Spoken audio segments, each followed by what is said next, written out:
It was just another quiet night at the Metropolitan Museum. William Harper, a seasoned guard, shuffled through the museum's grand halls.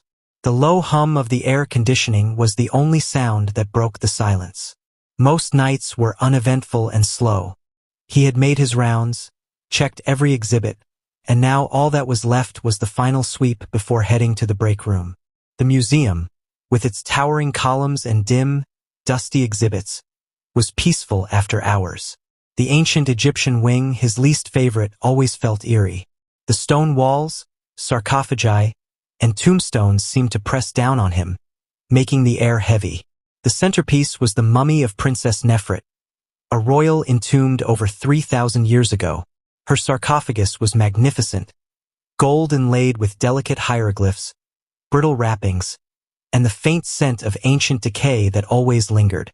William had grown used to it over the years. But tonight, something was off. It started with a soft thump.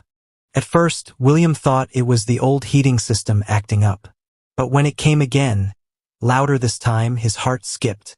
It sounded like it came from the Egyptian exhibit. He stood still, listening.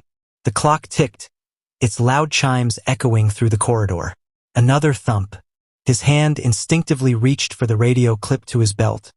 But he didn't make a sound. Could it be a vandal? He thought. The museum was rarely targeted, but tonight felt different. Maybe a prank, but something about the sound didn't sit right with him. He slowly moved toward the Egyptian hall. His flashlight flickered slightly as he walked, casting long shadows on the marble floor. The sarcophagus of Princess Nefret loomed in front of him, a dark sentinel watching from across the room. William took a cautious step closer. He reached the pedestal, expecting the faint scent of dust and age, but there was something else in the air, a strange, sharp odor. His breath caught as he noticed something that made his skin crawl. The mummy's wrappings were shifting. The room grew colder, as though an unseen chill had descended. The ancient scrolls and artifacts in the display cases shimmered in the dim light, casting distorted reflections on the glass. The light from his flashlight flickered, plunging him into darkness before snapping back to life. His pulse quickened. He stepped closer. The mummy, the real mummy, the one they all thought was a mere relic, a symbol of ancient Egypt. It was moving. At first, it was subtle, a twitch of the fingers, a soft creaking sound, like the ancient linen bindings stretching for the first time in centuries.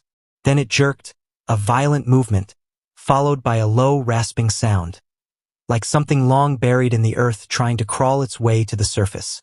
William froze. His eyes darted from the mummy to the exit.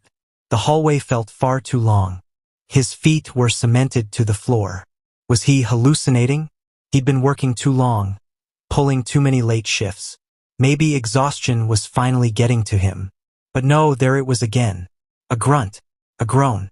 The mummy's head tilted up, dry eyes, black and empty, staring into his. The ancient curse, the legends. He had heard them all. Stories passed down from generation to generation of mummies who woke from centuries of slumber, cursed to walk once more. It was all nonsense, wasn't it? Just stories. But this was real. This was happening. He stumbled backward, knocking into a glass display case. It shattered, sending a jarring crash through the silence. The mummy's head snapped toward the noise. It began to rise, slowly, ungracefully, as if every bone in its body fought against its own motions.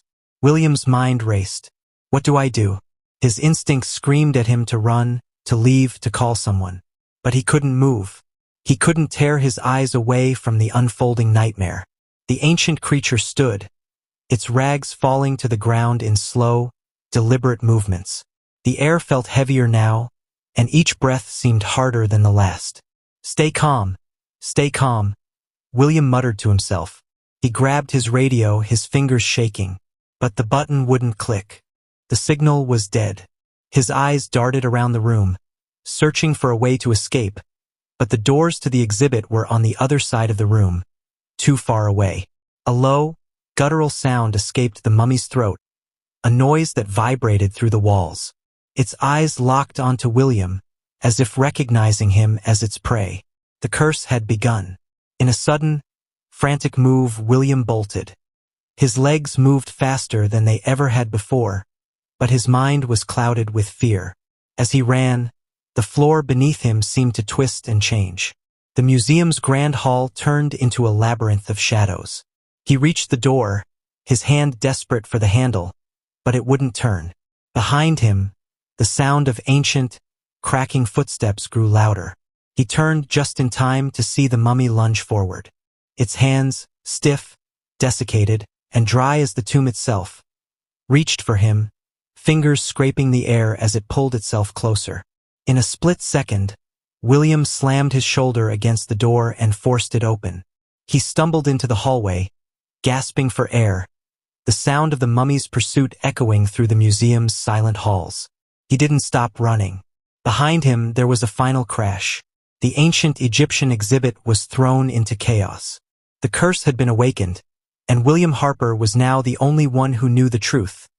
Some legends were too real. The question that remained was not how he had escaped the museum. It was why the mummy had returned. The answer, he feared, might be even darker than the legends.